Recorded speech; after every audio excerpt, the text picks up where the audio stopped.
T'as du mal à te motiver à faire du sport ou aller à la salle pousser la fonte? Oh là là, nous aussi. Mais savais-tu qu'une activité physique régulière peut réduire le risque de développer un cancer du sein? On t'explique tout dans cet épisode. Salut Mégane. Salut Pauline. Salut à toi et bienvenue sur Truc de Meuf, le podcast qui parle de santé et sexualité féminine avec bienveillance. Cette semaine, c'est le 2e épisode de notre mini-série enregistrée en l'honneur du mois d'Octobre Rose. Et aujourd'hui, on parle du cancer du sein et des bienfaits du sport. Accompagné de François, le président, d'Annie, la secrétaire, et d'Elisabeth, la trésorière de l'association Solutions Riposte Bretagne, plongeons dans une discussion riche en découvertes sur les défis, les espoirs et les bienfaits du sport lors d'un parcours lié au cancer du sein. À travers cet épisode, tu découvriras l'histoire de Solutions Riposte Bretagne, mais aussi plus spécialement l'histoire d'Elisabeth et d'Annie qui sont justement très concernées par le sujet. On t'informe qu'exceptionnellement, Pauline n'était pas présente pour cet enregistrement. N'hésite pas à t'abonner au podcast, à le partager et à nous laisser un commentaire sur la plateforme sur laquelle tu nous écoutes. Tu peux aussi nous suivre sur Instagram et nous poser toutes tes questions. On te souhaite une bonne écoute.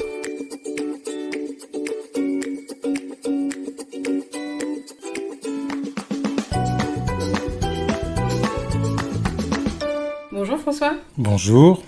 Bonjour Annie. Bonjour Mégane. Bonjour Elisabeth. Bonjour Mégane.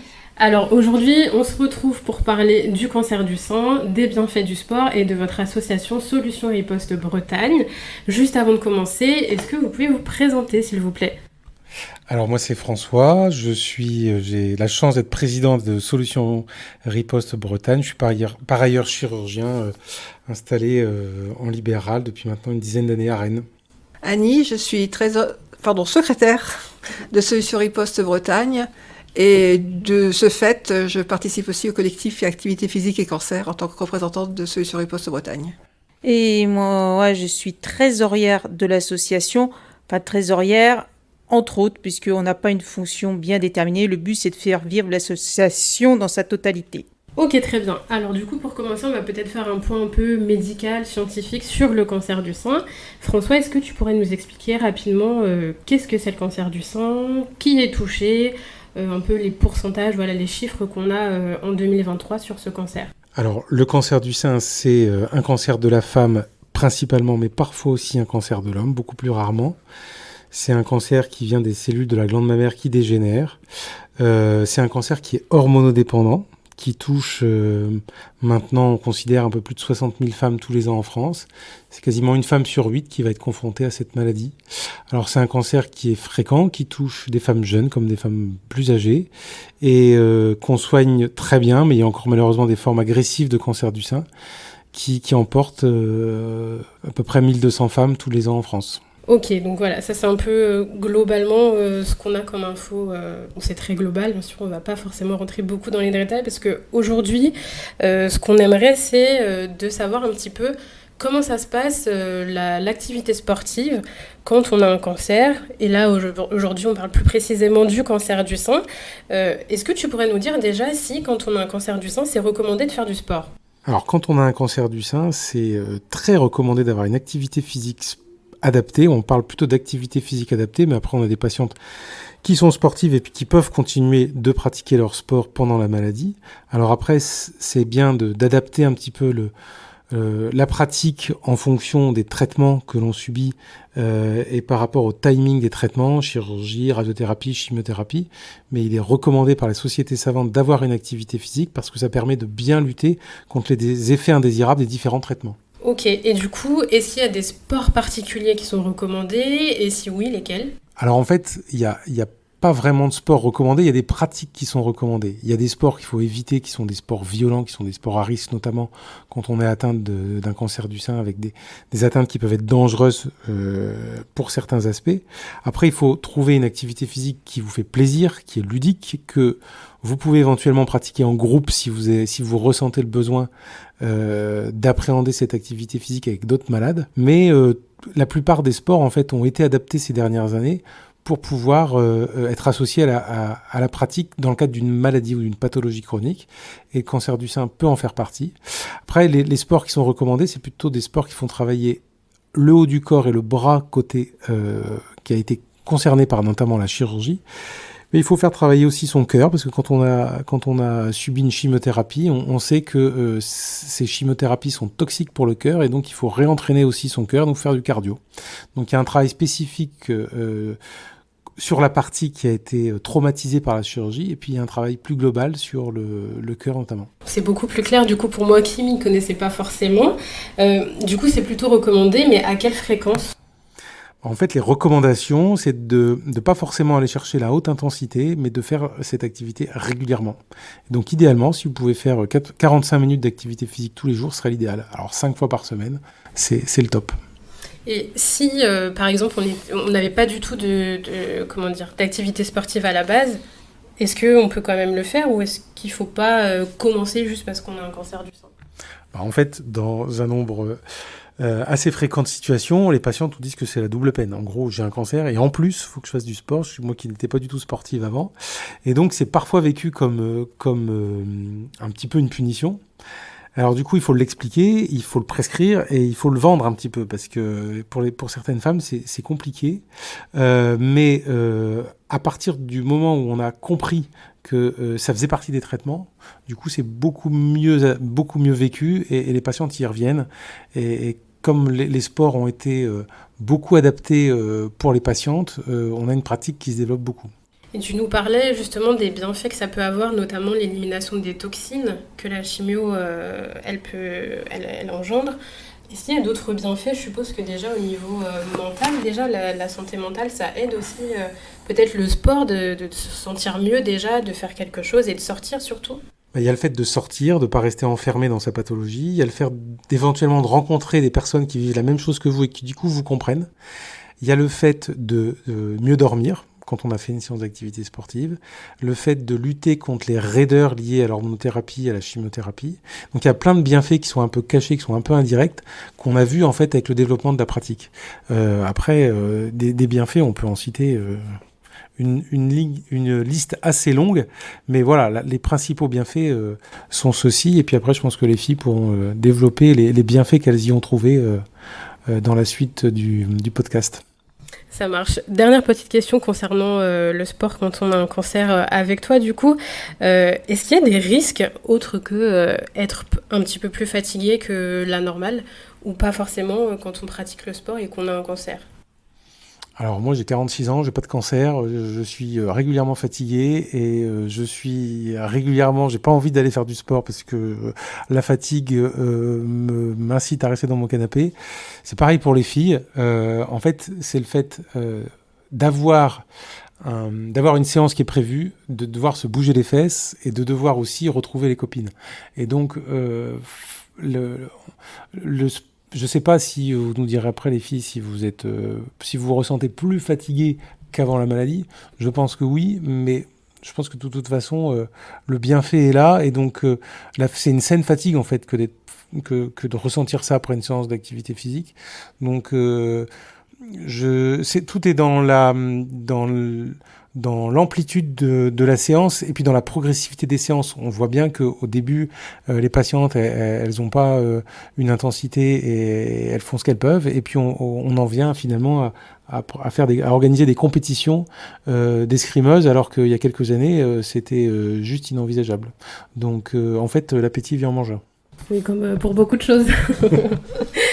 Du coup, je voudrais faire, François, avec toi un petit info and talk. Je vais te donner 4 idées reçues et j'aimerais que tu nous donnes ton avis. Est-ce que c'est vrai, faux, et que tu développes un petit peu peut-être pourquoi c'est vrai, pourquoi c'est faux.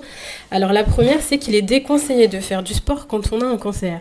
Alors, il est recommandé de faire du sport quand on a un cancer, pour toutes les raisons qu'on a citées tout à l'heure. En fait, amélioration du bilan cardiovasculaire, amélioration du sommeil, amélioration des fonctions cognitives, amélioration notamment des délais de reprise d'activité professionnelle. Donc, un sport, oui, peut être adapté notamment au début de la pratique pour pas faire de bêtises, mais c'est vraiment une mauvaise idée qui a été véhiculée de ne pas faire de sport quand on avait un cancer. Ça a changé depuis maintenant quelques années. La deuxième idée reçue, c'est que quand on a un cancer du sein, il ne faut pas faire de sport qui demande une grande utilisation des bras. Alors, du coup, tu nous as un peu dit tout à l'heure que si, justement, c'était bien. Donc, vrai, faux ? Alors, Faire travailler son bras, oui. Faire travailler son bras avec des mouvements d'amplitude importante sans qu'il soit violent. Favoriser le drainage lymphatique par des mouvements répétés en montant le bras au-dessus de la ligne des épaules. Après, pratiquer du Krav Maga ou de la boxe à haute intensité. Quand on a eu une chirurgie avec un curage axillaire et qu'on a des séquelles, c'est pas forcément très recommandé. Donc en fait, c'est important, c'est d'avoir une activité physique adaptée, médicalement encadrée et au départ surveillée notamment par des moniteurs d'activité physique adaptée qui sont présents maintenant dans la plupart des centres de cancérologie et qui vous aident à démarrer cette pratique. Et après, quand on a les bons conseils, on peut aller chercher l'intensité et chercher l'effort peut-être un peu plus intense si on le tolère bien. Ok, donc l'important, c'est vraiment d'être accompagné au maximum et de ne pas faire à sa sauce. Le mieux, c'est vraiment d'être accompagné, c'est ça? Exactement, ouais. Avant-dernière idée reçue, c'est que de ne pas faire de sport dans notre vie quotidienne augmente notre chance entre guillemets bien sûr, d'avoir un cancer. Alors, en fait, la sédentarité, ça génère de la prise de poids, ça génère des troubles glucidolipidiques, le diabète, ça augmente les risques cardiovasculaires. Et en fait, chez les femmes, ça augmente la masse graisseuse qui augmente les risques de cancers hormonodépendants, qui sont le cancer du sein et le cancer de l'endomètre. Et donc, indirectement, si on est sédentaire, on augmente ces risques de cancer. Et dernière idée reçue, c'est qu'après un cancer, on ne pourra plus faire du sport. Alors du coup, c'est un peu faux, puisque pendant, on peut faire du sport. Donc je suppose qu'après, on peut toujours maintenir une activité sportive. En fait, il faut toujours essayer de la maintenir, quel que soit le niveau qu'on puisse faire. Ça peut être de la marche rapide. On le voit ici à Vivalto Sport, dans le centre où on a beaucoup de patients et patientes qui sont en cours de traitement. Chacun fait à son rythme, avec la pathologie qu'il a et les traitements qu'il a au moment où il fait ses activités.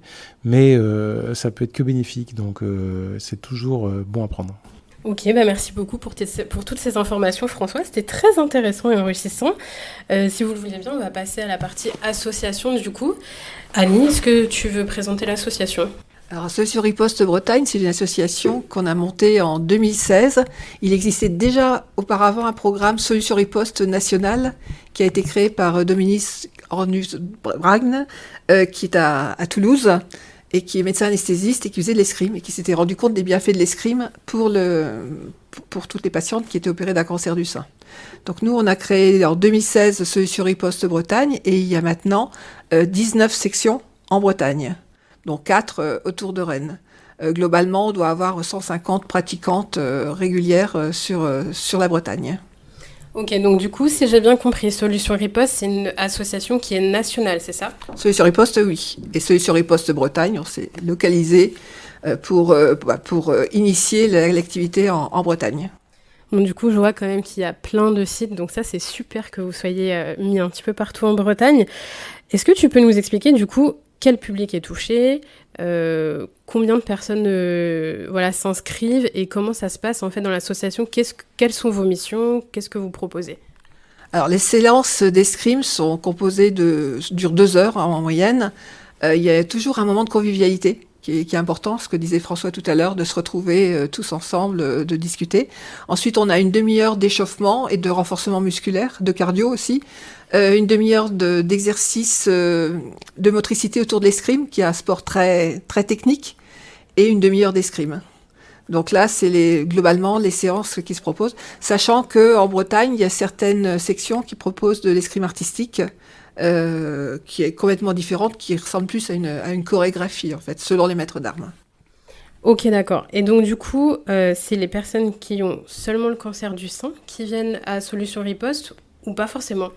Alors, selon les sections, moi je suis sur la section de Chevigné, on a que c'est escrime et cancer du sein, et la première année est gratuite. Maintenant, Elisabeth, tu peux développer, parce que sur Saint-Grégoire, vous avez aussi, c'est plus de l'escrime santé. Alors, sur Saint-Grégoire, effectivement, nous, on a eu des demandes, et donc c'est difficile de répondre à une femme qui a un cancer différent de celui du sein, et lui dire, pour vous, il n'y a rien. Et c'est vrai qu'on a eu des réflexions qui ont marqué à une époque, c'est ah ben j'ai pas eu le bon cancer. Et pour moi, il y a rien. Donc, on a commencé par des femmes qui avaient un cancer de l'ovaire et qui a besoin de faire de l'activité physique et qui a rejoint le groupe. Donc aujourd'hui, on ne fait pas, c'est bien sûr des femmes qui ont principalement un cancer du sein, mais vous pouvez venir faire du sport en ayant un autre cancer. Et on a même aussi été jusqu'à développer le sport santé en général. C'est-à-dire que si vous avez du surpoids, si vous avez envie de reprendre une activité physique parce que vous avez un certain âge, etc., et qu'il est compliqué pour vous d'aller dans une pratique classique, où on demande quand même une certaine intensité d'effort, etc., vous pouvez venir nous rejoindre. La seule différence par rapport aux patientes qui ont un cancer du sein, c'est qu'il y a la gratuité ne se fait pas. C'est-à-dire que pour les femmes qui ont un cancer du sein ou un cancer, il y a une totale gratuité de la pratique pendant 1 an. Et si vous venez en tant que personne valide, entre guillemets, avec simplement une pathologie de reprise de l'activité physique classique, dans ces cas-là, vous payez votre adhésion. Ok, donc du coup, Leslie, je voudrais rebondir sur les patients qui ont un cancer du sein et qui ont du coup la gratuité la première année. Comment vous financez ces séances gratuites pour les femmes ? Alors, comment on les finance ? On les finance, il y a déjà une partie qui est financée par les 2e, 3e et 4e années, puisque le maître d'armes, forcément, il faut le payer. Ensuite, on obtient, chaque club, Solutions Riposte se délègue cette activité-là à chaque club. Donc, chaque club peut obtenir des subventions de l'ARS. Et après, en fonction des départements, nous, on a eu en Ille-et-Vilaine, on a eu la Ligue, le comité départemental de la Ligue contre le cancer, qui nous a beaucoup aidés et qui a financé toutes les tenues, parce qu'on prête aussi toutes les tenues. Et un équipement complet d'escrime, c'est au minimum de 150 à 300 €, en ayant le minimum, sans avoir le pantalon, sans avoir le sabre. Donc en fait, on le finance de cette façon-là. On a aussi, avec Octobre Rose, des retours de certaines entreprises qui nous donnent des fonds au moment d'Octobre Rose. On va organiser notre challenge des sabres roses dans 3 semaines. C'était la 2e édition. La première édition, on a réussi à faire un gros bénéfice, parce que tous les bénéfices de la journée sont donnés à Solutions Riposte pour financer cela. Et il y a des marches roses qui sont organisées par une association Randonnée et Découverte de Saint-Grégoire. Et toutes les rentrées financières de cette marche rose seront pour Solutions Riposte Bretagne, que l'on dispatche après dans toutes les sections. Donc ça nous aide à financer, à équilibrer à peu près les comptes. Ok, et est-ce qu'on peut faire des dons volontaires ? Et si oui, à qui on s'adresse ? Elisabeth, à toi. Des dons, bien sûr, on a un petit flyer ou sinon simplement un envoi ou d'un chèque, tout simplement à l'association, au siège social de l'association. Et aussitôt après, on retourne un reçu fiscal pour déduction des impôts qui s'élève à aujourd'hui 66% de la somme versée. Donc voilà, mais ça c'est le même principe que toutes les associations caritatives, etc. On a l'agrément pour encaisser des dons. Voilà. Donc du coup, pour résumer un peu, si on veut pratiquer l'escrime et qu'on a un cancer du sein, on vous trouve sur Facebook, sur Internet. Comment on s'adresse à vous ? Alors on a une adresse mail et on a un numéro de téléphone. Et donc on y répond. Les numéros de téléphone arrivent chez moi ou chez Elisabeth et on rappelle les personnes et on les oriente en fonction de leur lieu géographique, puisque même si on n'est pas partout, on est quand même dans beaucoup d'endroits, même s'il y a des gros trous du côté de Quimper et dans le centre-Bretagne.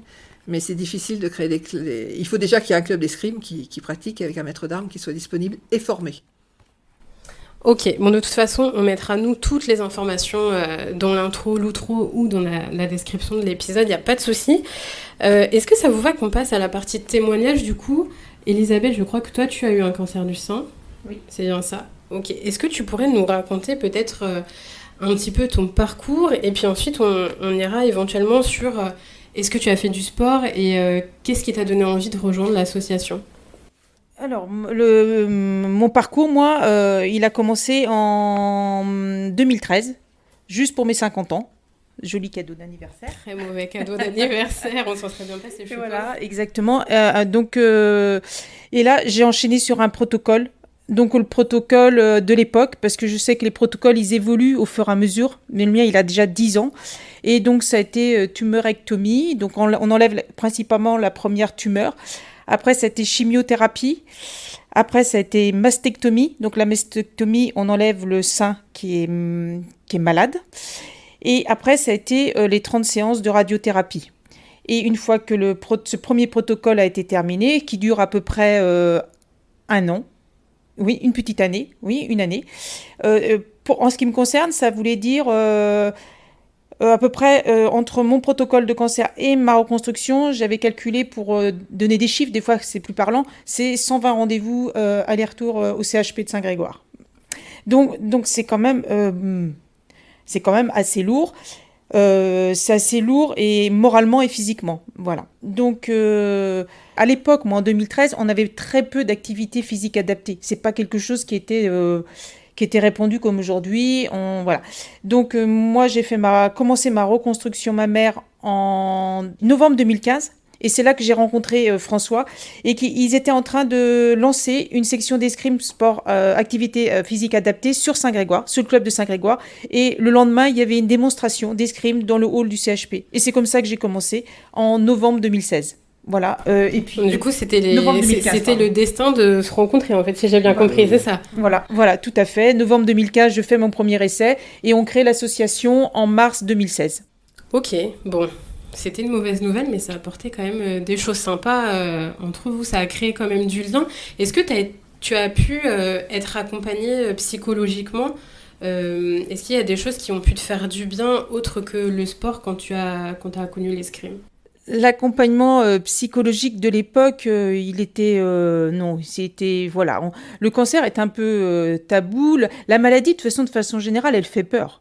Elle fait fuir un peu les gens. De toute façon, on le rencontre dans les femmes qui pratiquent. Si elles viennent avec nous, si elles viennent pratiquer un sport, c'est aussi pour partager des fois leur expérience, mais aussi pour sortir de chez elles, pour être dans un autre environnement. Et puis, moi je dis, finalement, une séance d'escrime, ou quelle qu'elle soit, de sport, c'est un soutien physique et un soutien moral. C'est les deux en même temps. Donc ça oblige à ressortir, à reprendre goût à la vie. Est-ce que si tu n'avais pas eu de cancer du sein, tu aurais été sensibilisée de la même façon ? Enfin, je pense pas du coup, mais est-ce que tu étais déjà sensibilisée au cancer du sein et à cette cause-là avant d'avoir le cancer du sein, ou vraiment c'est quand toi tu es tombée malade, du coup tu as voulu aussi aider à ton échelle et du coup créer l'association Est-ce que c'est ça, du coup, qui t'a vraiment mise dedans ? Alors, effectivement, avant d'aller faire ma tumorectomie, j'ai travaillé jusqu'à la veille au soir. Donc, c'était le point de départ, c'était le jour de l'intervention chirurgicale. Donc, j'étais pas du tout dans une dynamique de maladie et de sport, hein, loin de là. Pourquoi je suis rentrée dans l'association ? Parce que moi-même, j'ai pas très bien vécu cette année de protocole de chimio. Voilà, c'est lourd, on descend très bas, et je me suis dit que si je m'en sortais, j'aiderais les femmes qui auront un cancer du sein par la suite. Et c'est comme ça que l'aventure, elle a commencé. En tout cas, c'est très noble de vouloir aider les autres. Vraiment, je trouve que c'est vraiment super. Du coup, on parlait de l'accompagnement et du bien que ça peut faire. Est-ce que vous, c'est vraiment quelque chose dont on vous parle dans l'association ? Est-ce que les femmes qui viennent faire partie de l'association, est-ce qu'elles vous disent « Voilà, moi, j'ai vu en avant, après, vraiment, ça m'a porté, vraiment, ça m'a fait du bien ». Je suppose que vous avez des bons retours, vu comme vous êtes éparpillés en Bretagne, mais qu'est-ce qu'on vous donne comme retour par rapport à ça ?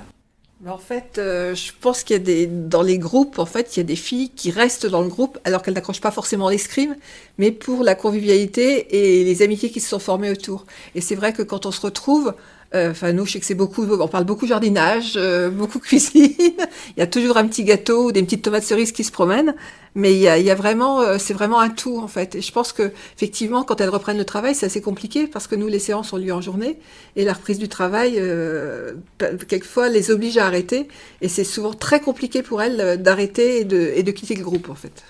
Oui, en fait, ça leur fait un petit cocon aussi, mine de rien, et puis ça a l'air vraiment très convivial. Je ne suis pas concernée, mais ça me donne envie de venir quand même. Du coup, là, est-ce que vous pouvez nous parler... voilà, ça va être Octobre Rose. Du coup, Annie, tu nous as dit les prochaines actualités. Ça va être du coup, il y a le challenge des sabres roses qui aura lieu le 15 octobre, et ça sera du coup au complexe sportif de la Ricoquet à Saint-Grégoire. Ensuite, il y aura le concert par deux ensembles de la musique des transmissions au profit du coup de l'association qui aura lieu le vendredi 6 octobre à 20h au centre d'animation de la Forge à Saint-Grégoire. Comment on fait si on a envie de participer, Annie ? Si on a envie de participer, il suffit de venir. Alors pour le concert, il faut réserver donc à l'adresse de l'association ripostebzh@gmail.com.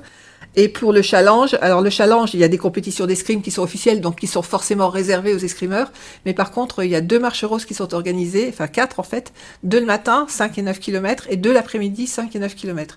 Donc là, il suffit de venir une demi-heure, c'est à 14h30, donc de venir ou à 9h30 ou à 14h pour les inscriptions autour de la marche rose. Il n'y a pas d'inscription préalable, il suffit de venir pour marcher. Avec les baskets. Avec les baskets, oui, c'est mieux. Ok, ça marche. Bon, on note tout ça.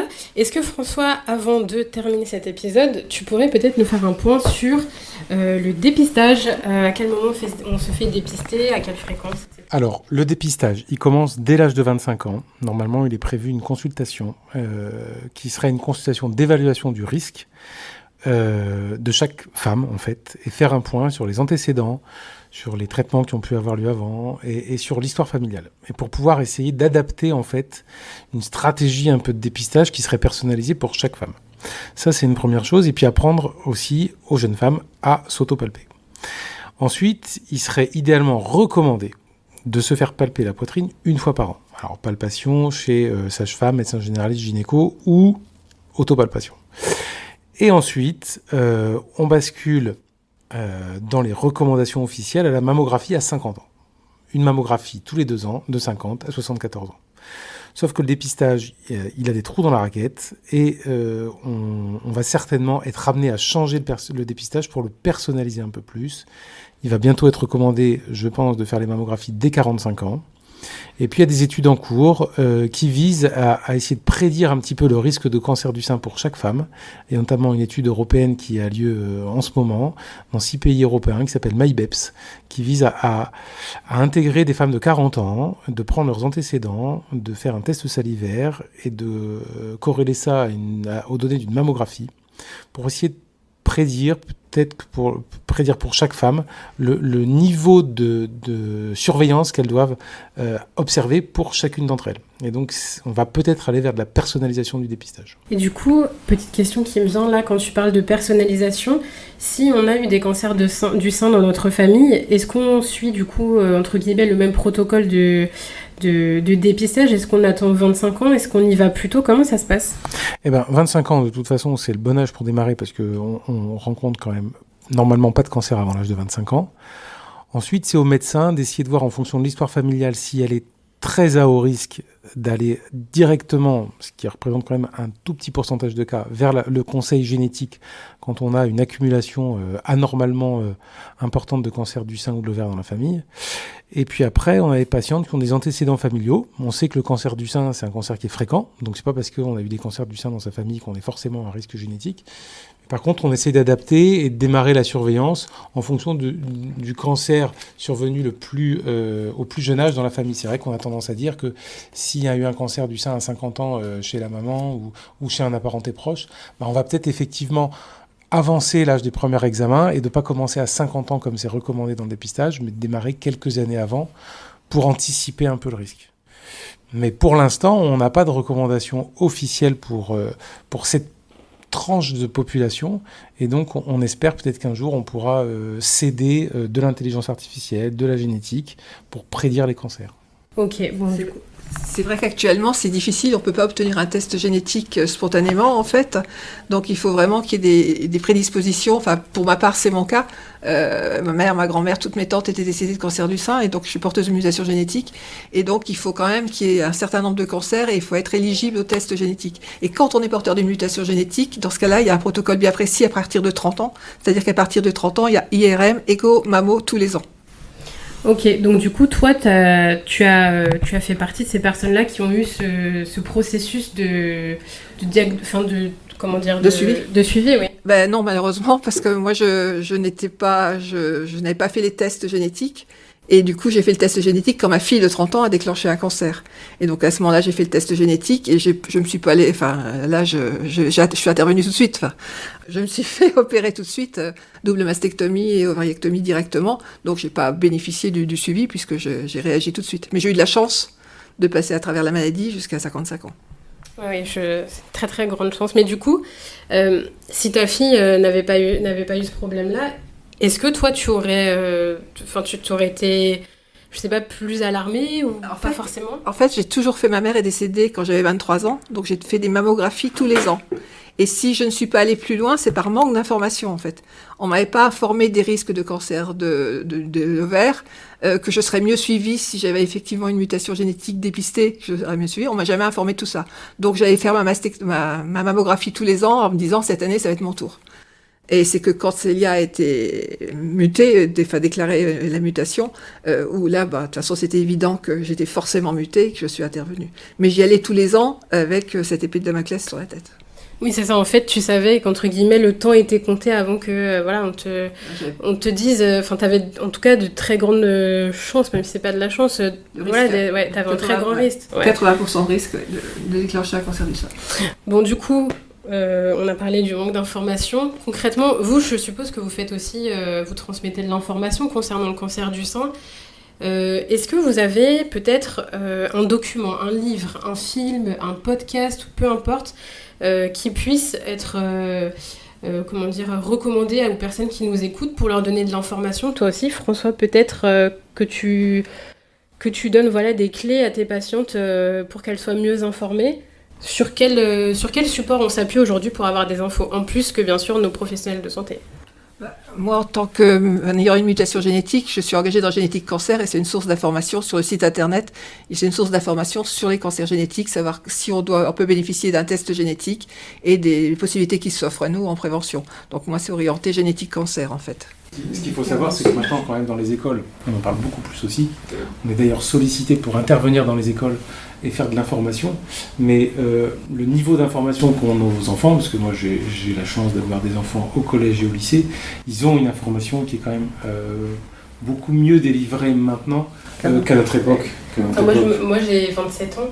J'ai eu aucune info quand on était au collège et au lycée, vraiment aucune info sur le cancer du sein. Je pense que maintenant Octobre Rose est quand même très médiatisé ouais, et donc on en parle beaucoup à cette période-là en fait. En tout cas, moi, à titre personnel, je trouve qu'on n'est pas assez informé du tout sur le sujet. Et c'est pour ça, d'ailleurs, qu'on veut aller à la rencontre d'associations de professionnels de santé, nous, avec notre podcast, pour diffuser au maximum l'information, parce qu'on s'est rendu compte qu'effectivement, il n'y a pas assez d'informations. Et en plus, sur Internet, il y a plein de sites où on trouve tout et n'importe quoi. Il y a beaucoup d'informations. On panique tout de suite. Et en fait, quand on va voir notre professionnel de santé, il nous dit... Ça va, on va en discuter ensemble, ça c'est vrai, ça c'est faux, voilà comment je peux vous accompagner. Mais c'est vrai qu'il n'y a pas assez d'informations, c'est quand même assez dramatique parce que ça touche quand même beaucoup de femmes, quoi. Est-ce que vous auriez peut-être un mot de la fin, ajouter quelque chose que vous avez envie de dire aux personnes qui vont nous écouter, mis à part faites-nous des dons, soutenez-nous, est-ce qu'il y a quelque chose, faites-vous dépister peut-être aussi, François, que tu aurais envie de dire ça Faites-vous dépister, ça c'est... Et il ne faut pas avoir peur d'aller rencontrer sa sage-femme. Il y a de plus en plus de sages-femmes maintenant pour les filles qui n'ont pas forcément envie d'aller, où c'est compliqué des fois d'aller voir le gynéco parce qu'on n'est pas forcément toujours disponible. Il y a plein de sages-femmes qui s'installent dans les petites villes, dans les campagnes et qui sont plus proches peut-être que nous pour faire un premier examen. Les médecins généralistes, même s'ils sont pas mal occupés, peuvent vous recevoir. Et puis, pas hésiter à solliciter les associations. Moi, j'en parle souvent. Quand on a des questions, je dis appelez Annie, appelez Elisabeth. D'ailleurs, elles m'en veulent beaucoup parce que le téléphone ne fait que de sonner. Et s'il y a un message à faire là pour Octobre Rose, c'est bien sûr, faites-vous dépister. Faites une activité physique, parce que moi j'ai toujours fait du sport et j'ai toujours continué. Et faites une activité physique régulière avant ou après cancer, mais bougez. Et moi je dirais, ne restez pas seul. À plusieurs, on sera toujours plus fort. Donc venez nous rejoindre, venez rejoindre une association, un groupe d'activité physique. Il y en a de plus en plus. Je suis sûre que vous trouverez quelque chose auprès de chez vous. Merci beaucoup à tous les trois. On espère que cet épisode t'a plu et qu'il t'aura permis d'en savoir plus sur l'intérêt de pratiquer une activité physique régulière. Si tu as envie de donner un coup de pouce à l'association Solutions Riposte Bretagne et à ses merveilleux bénévoles, jette un coup d'œil en barre d'infos, tu trouveras toutes les infos. Et on ne le dira jamais assez, mais abonne-toi au podcast et suis-nous sur les réseaux sociaux, ça nous aide beaucoup. On te donne rendez-vous vendredi prochain pour l'avant-dernier épisode de cette mini-série sur le cancer du sein. Ciao les meufs!